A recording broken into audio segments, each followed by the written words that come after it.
درود شریف پڑھ لیجیے۔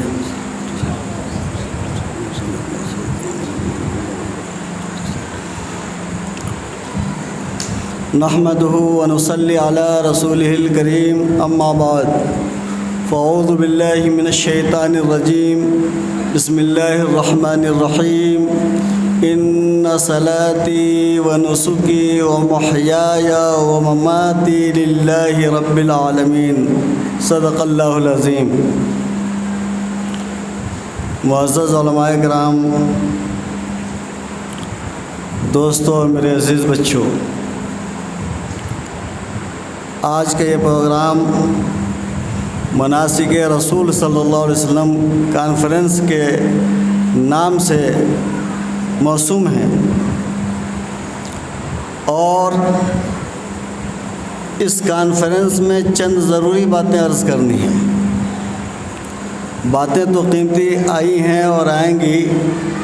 جو چند ضروری باتیں وہ عرض کرنی ہیں۔ دیکھیے، سب سے پہلے انسان حضرت آدم علیہ السلام، انہوں نے لا الہ الا اللہ کہا۔ حضرت نوح علیہ السلام، انہوں نے لا الہ الا اللہ کہا۔ حضرت شیث علیہ السلام، انہوں نے لا الہ الا اللہ کہا۔ حضرت لوط علیہ السلام، انہوں نے لا الہ الا اللہ کہا۔ حضرت موسیٰ علیہ السلام، انہوں نے لا الہ الا اللہ کہا۔ حضرت عیسیٰ علیہ السلام، انہوں نے لا الہ الا اللہ کہا، اور سب سے آخر میں ہمارے آقا صلی اللہ علیہ وسلم نے لا الہ الا اللہ محمد رسول اللہ صلی اللہ علیہ وسلم پڑھنے کا پیغام ساری دنیا کو دیا۔ پہلے انسان سے لے کر آخری نبی جناب محمد رسول اللہ صلی اللہ علیہ وسلم تک سب نے اس بات کا پیغام دیا کہ لا الہ الا اللہ، معبود صرف اللہ ہی ہے، اور اس کے ساتھ انہوں نے اپنی رسالت کا اعلان کیا، اپنے نبی ہونے کا اعلان کیا، اور سب سے آخری نبی ہمارے آقا صلی اللہ علیہ وسلم ہے۔ ایک چیز تو یہ ہے کہ یہ پیغام کوئی نیا نہیں ہے لا الہ الا اللہ کا، یہ سب سے پہلے انسان سے لے کر کے آخری نبی جناب محمد رسول اللہ صلی اللہ علیہ وسلم تک ہے۔ دوسری چیز قربانی کی جو تاریخ ہے وہ حضرت آدم علیہ نبی علیہ الصلوۃ والتسلیم سے لے کر اور ہمارے آخری نبی جناب محمد رسول اللہ صلی اللہ علیہ وسلم تک ہے،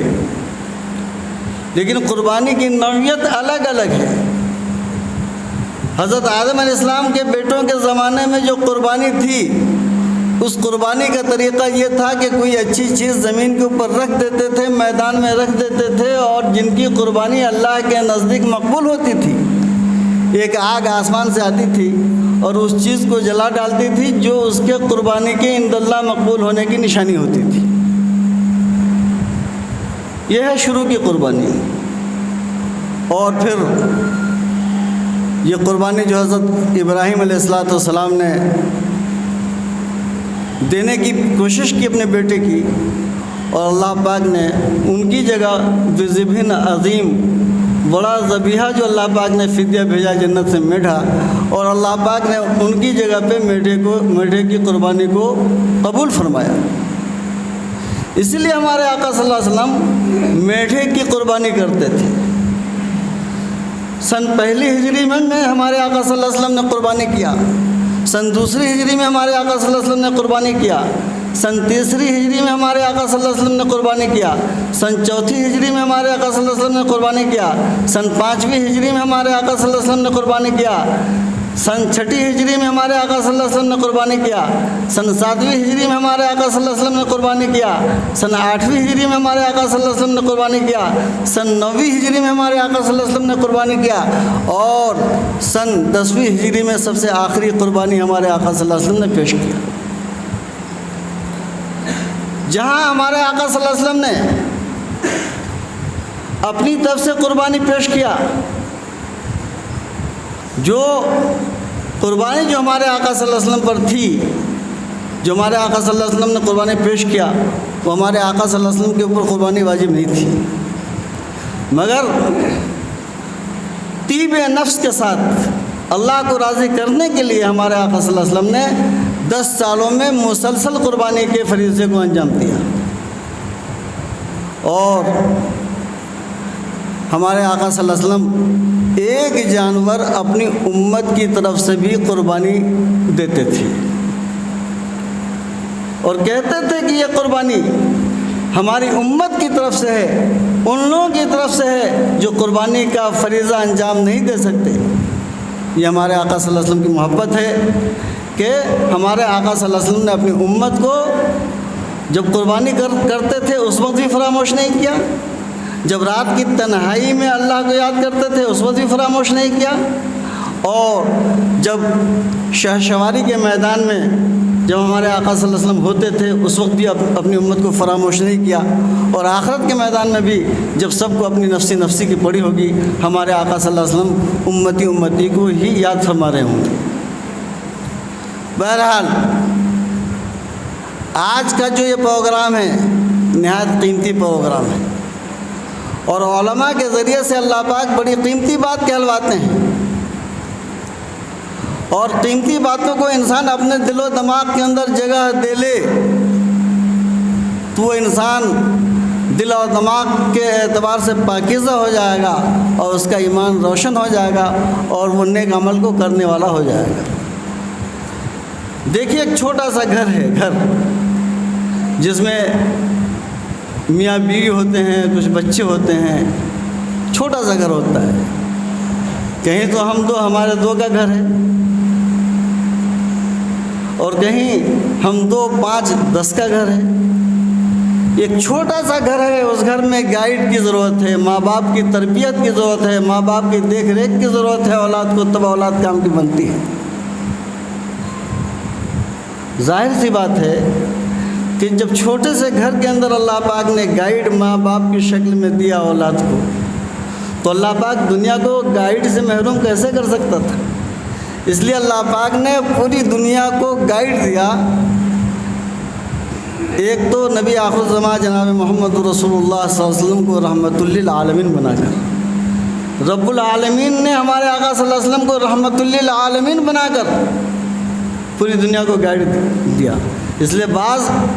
غیر مسلم بھی کہتے ہیں کہ محمد صلی اللہ علیہ وسلم سے مسلمانوں کے نبی تھوڑے ہی ہیں، وہ ہمارے بھی نبی ہیں، وہ ٹھیک کہتے ہیں، وہ سب کے نبی ہیں اور رحمت للعالمین۔ اور دوسرا گائیڈ جو اللہ پاک نے ہم کو دیا قرآن کی شکل میں دیا،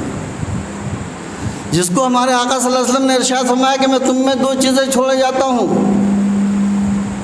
قرآن اور سنت کو اگر تم ان دونوں چیزوں کو مضبوطی سے تھامے رہو گے تو کبھی گمراہ نہیں ہوگے۔ اور ایک تیسری چیز عادت اللہ یہ رہی ہے کہ جب کسی نے اللہ کے فرمان کو نہیں مانا ہے، نبی کے پیغام کو نہیں مانا ہے، تو عادت اللہ رہی ہے کہ نہ ماننے والے کا اللہ پاک نے خاتمہ فرما دیا ہے۔ حضرت نوح علیہ السلام خطابت کرتے کرتے جب تھک گئے، لوگوں کو پیغام دیتے دیتے جب تھک گئے، تو زبان سے نکلا ربی لا تذر علی الارض من الکافرین دیارا، اے میرے رب اس زمین کے اوپر کوئی بھی گھر بسنے والا مت چھوڑ۔ چنانچہ اللہ پاک نے سارے گھروں کو ختم فرما دیا، اور گھر میں رہنے والے لوگوں کو بھی ختم فرما دیا، سوائے ان کو جن کو حضرت نوح علیہ السلام نے اپنی کشتی میں سوار کیا تھا۔ وہ مخلوق اللہ کے باقی رہ گئی، بچ گئی۔ وہ نوح علیہ السلام کو ماننے والے بچ گئے، اور جس مخلوق کو اللہ کو بچانا تھا مخلوق بچ گئی، ورنہ اس جملے کا پورا نظارہ اللہ پاک نے پوری دنیا کو دکھا دیا۔ ربی لا تذر علی الارض من الکافرین دیارا کا منظر دکھا دیا اللہ پاک نے۔ لیکن ایک عجیب خاص بات یہ ہے کہ دیکھیے کسی بھی واقعے کے اندر اس کا کچھ پس منظر ہوتا ہے، پریشانی کے بعد آسانی آتی ہے۔ نوح علیہ السلام کی کشتی جودی پہاڑ پر جا کر کے ٹھہری،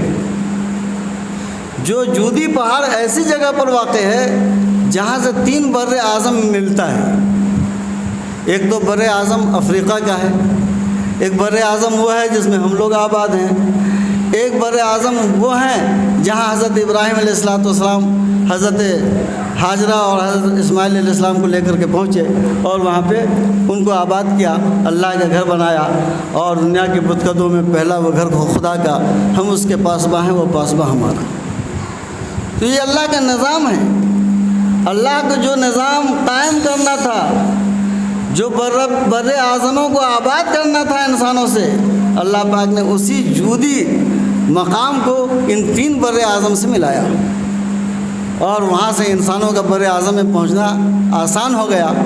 اور پھر کچھ انسان سمندر پار کر کے اس طرف گئے اور امریکہ وغیرہ آباد ہوا۔ بہرحال ایک تاریخی باتیں ہیں۔ میں نے جو قرآن پاک کی ایک آیت کریمہ کی تلاوت کیا ہے، اس میں اس کا ترجمہ یہ ہے کہ ان صلاتی، بے شک میری نماز، میری قربانی، میرا جینا، میرا مرنا سب اللہ رب العالمین کے لیے۔ تو ہمارے آقا صلی اللہ علیہ وسلم نے 10 سال تک کے اس قربانی کے فریضے کو انجام دیا، اور اس امت کو پیغام دیا، اپنی امت کو، کہ دیکھو اگر کامیابی چاہتے ہو تو اللہ کو ایک مانو، اگر کامیابی چاہتے ہو، اس کا مفہوم بتا رہا ہوں، اگر کامیابی چاہتے ہو تو ہم کو اللہ کا آخری نبی مانو، اگر کامیابی چاہتے ہو تو گناہ کو چھوڑو، اگر کامیابی چاہتے ہو تو شراب کو چھوڑو، اگر کامیابی چاہتے ہو تو جوا کو چھوڑو، غرضے کے معصیت کے ہر کام کو چھوڑو، کامیابی چاہتے ہو تو طاعت کو اختیار کرو۔ اس میں اللہ پاک نے کامیابی رکھی ہے۔ اور دنیا کا عظیم رہنما صرف ہمارے آقا صلی اللہ علیہ وسلم ہیں، دنیا کے سب سے عظیم رہنما، اللہ کے بعد، خدا کے بعد بزرگ توئی قصہ مختصر، سب سے عظیم رہنما ہے دنیا کے اندر، انسانی تاریخ کے اندر، جنہوں نے اپنے ہاتھ سے کسی کی گردن کو ان کے جسم سے الگ نہیں کیا ہے، وہ ہمارے آقا صلی اللہ علیہ وسلم کی ذات ہے۔ ورنہ دنیا کا جتنا بھی رہنما ہو، ادنا سے ادنا اور لائن کے جو ہیں جتنے بھی رہنما ہیں، وہ اس جرم سے اپنے آپ کو بچا نہیں پائے ہیں، اس چیز سے اپنے آپ کو بچا نہیں پائے ہیں۔ امریکہ ہو، کروڑوں کی جان امریکہ نے لے کر کے کروڑوں کی جان کا گناہ اپنی گردن پہ لے رکھا ہے۔ روس نے جو کیا 1944 سے لے کر کے اور آج تک کے جو روس کا منظر گاہے بگاہے سامنے آتا رہتا ہے، یوکرین کے ساتھ جو اس نے کیا ہے، وہ بھی دنیا کے آنکھوں کے سامنے ہے کہ اس نے کتنے ہزاروں انسانوں کے خون کو اپنی گردن پہ لے رکھا ہے۔ بہرحال انسانوں کا خون جہاں بھی بے قصور بہے وہ غلط ہے، اور اس کو غلط کہنا چاہیے۔ ہمارے آقا صلی اللہ علیہ وسلم یہ انسانیت کے عظیم رہنما، یہ اسلام کے عظیم رہبر، کہ جنہوں نے کبھی اپنے ہاتھ سے کسی کے گردن کو اس کے جسم سے جدا نہیں کیا، ایک سچی اور پکی تاریخ ہے۔ ایک غیر مسلم تھا، ہمارے آقا صلی اللہ علیہ وسلم نے اس کی طرف نیزہ مارا تو نیزے کا چھوٹا سا خراش اس کو لگ گیا، اب وہ روتا تھا، گدھے کی طریقے سے چیختا چلاتا تھا۔ غیر مسلمین اس کے ساتھی اس کو کہتے تیرے ذرا سی خراش ہے اور اس کو لے کر تم اتنا چلاتے ہو؟ تو وہ غیر مسلم کہتا تھا کہ تم کو پتہ ہے یہ کس کی مار ہے؟ یہ محمد کی مار ہے، خدا کی قسم۔ وہ غیر مسلم کہتا ہے خدا کی قسم اگر محمد مجھ پر تھوک بھی دیتے تو میں مر جاتا۔ تو تاریخ میں ہمارے آقا صلی اللہ علیہ وسلم نے نیزے کا استعمال کیا، اور اپنے جانی دشمن کو، جس نے یہ کہا تھا کہ میں محمد کا سر قلم کروں گا، تو ہمارے آقا صلی اللہ علیہ وسلم نے کہا تھا کہ انشاءاللہ میں ہی تمہارا سر قلم کروں گا، تو سر تو قلم نہیں کیا، نیزے کی خراش تھوڑی سی لگی، اور اسی زخم کی تاب نہ لا کر وہ دنیا سے چل بسا۔ یہ بڑی تاریخ ہے، اتنا بڑا عظیم رہنما، عظیم انقلاب لانے والا،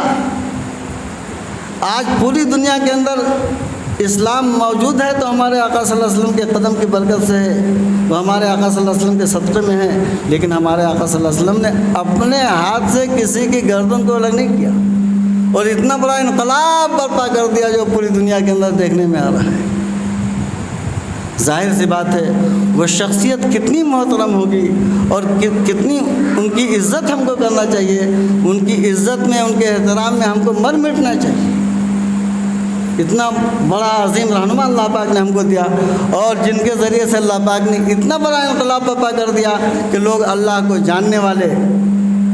اللہ کو ماننے والے، گوڈ کو جاننے والے، گوڈ کو ماننے والے اور اللہ کو ایک ماننے والے بنے۔ اس لیے اگر کامیابی چاہیے تو وہ ہمارے آقا صلی اللہ علیہ وسلم کی سنت میں ہے۔ یوں ہی گردش زمانہ کے شکار تم رہو گے، بنو متبع شریعت تو ملے غموں سے فرصت۔ دعا ہے کہ اللہ پاک ساری دنیا کو ایمان و اسلام کو سمجھنے کی توفیق عطا فرمائے اور ایمان اور اسلام کی روشنی سے اللہ پاک پوری دنیا کو منور فرما دے۔ آمین ثم آمین وآخر دعوانا